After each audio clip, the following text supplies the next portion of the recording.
So, there is a huge problem in Yu-Gi-Oh!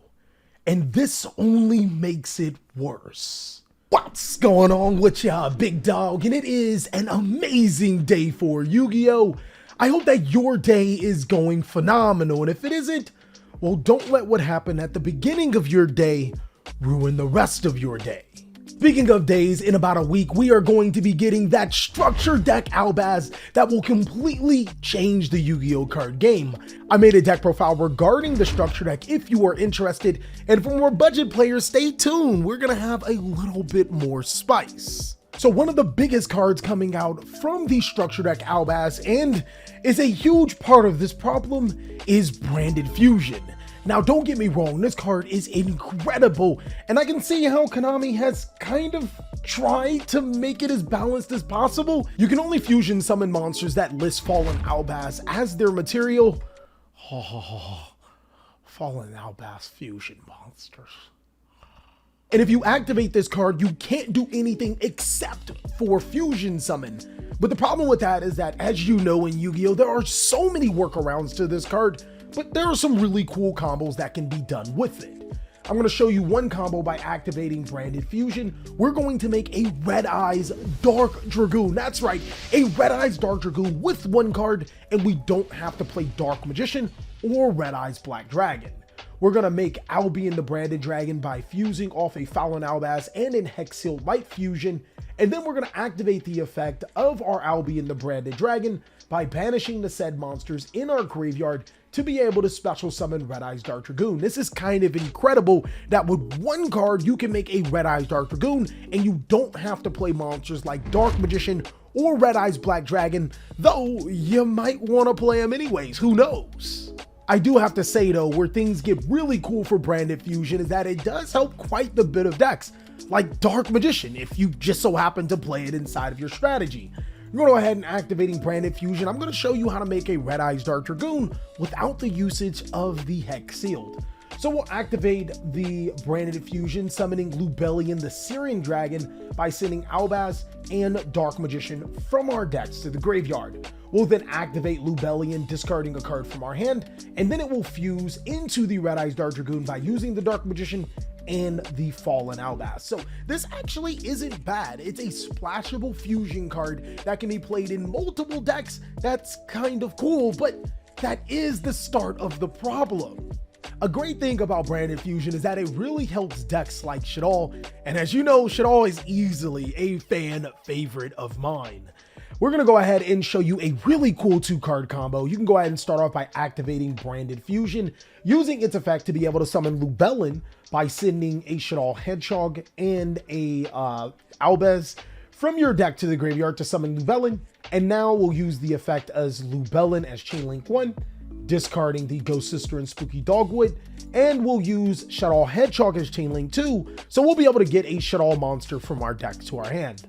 Lubellion will now resolve, allowing us to fusion summon into We Can Make It Shaddoll Winda by shuffling monsters in our graveyard like Albaz and Shaddoll Hedgehog back into our deck for later use, or we could have made a Shaddoll Construct by shuffling in Lubellion and the Shaddoll monster back into our deck, which is really cool for the Shaddoll strategy, allowing you to get so much advantage by just playing one card and still sticking to the fusion theme.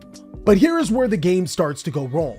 The Faithful Adventure archetype is a very splashable engine, meaning that it can be played in so many different decks. Players have been abusing this card like there's no other.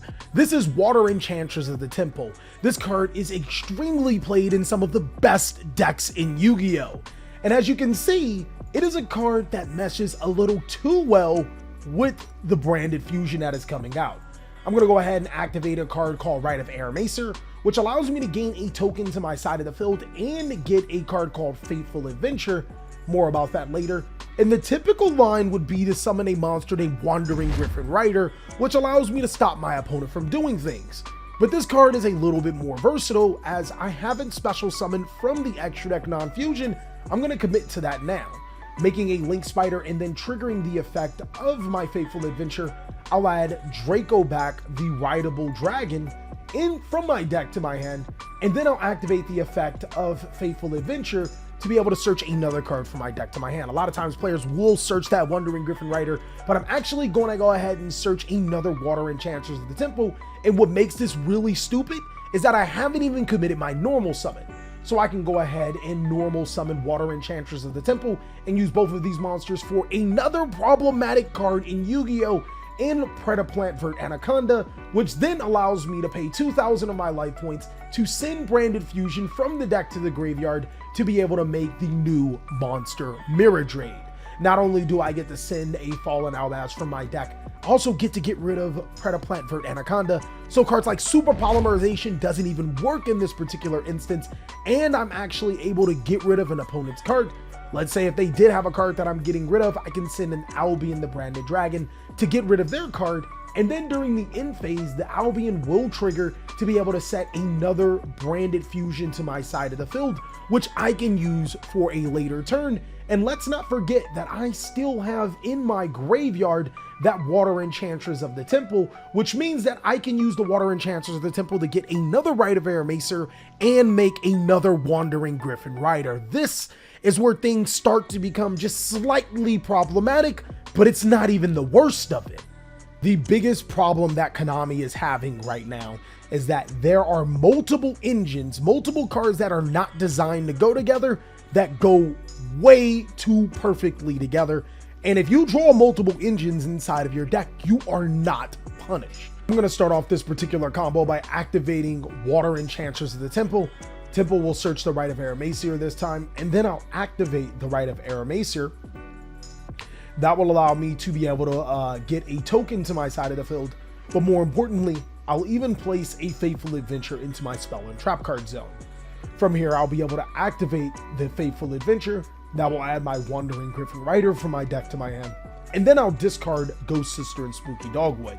I can then summon Wandering Griffin Rider to my side of the field, and this completely protects me from being able to be hand trapped or disrupted one time, because I'll just activate the Wandering Griffin Rider, shuffle it back into my deck, and on the next turn, I'll get it again. We'll activate the effect of Journey or Fateful Adventure to be able to add the Draco back the Rideable Dragon from our decks to our hand. And then we're going to lock ourselves into fusion summons for the rest of the turn by activating Branded Fusion. Branded Fusion will allow us to summon Red Eye's Dark Dragoon by sending the appropriate materials to the graveyard, summoning the Albion the Branded Dragon, then banishing those materials to bring him out. And then we can even activate another spell card that doesn't even restrict us. Because Branded Fusion only restricts us to fusion summoning, we can then follow up by activating Fusion Destiny to be able to send a Destiny Hero Dasher and a Destiny Hero Malicious, or Destiny Hero Dasher and Destiny Hero Celestial to be able to special summon a Destiny Hero Phoenix Enforcer. Now I have one question. What deck am I playing? Seriously, I'll wait. Exactly. And that is the huge problem in Yu-Gi-Oh! Players can just splash multiple engines inside of their deck, play a ton of hand traps, and we're not even understanding exactly what is being played. This is completely ridiculous how these cards work extremely well together, as it gets a lot worse. Red Eye's Dark Dragoon can discard the Draco back the Rideable Dragon, and then the Draco back will equip itself to the token, preventing it from being destroyed by battle. Destiny Hero Phoenix Enforcer can destroy not only itself, but it could actually in turn destroy Albion the Branded Dragon to be able to destroy an opponent's card on the side of the field. Not only will that come back, during the end phase, Albion will activate in the graveyard to be able to set a Branded Fusion to the side of the field. And that is the huge problem with Yu-Gi-Oh! Right now. There are so many engines and not enough actual decks. This is ruining Yu-Gi-Oh! And I'm not sure if a lot of players are liking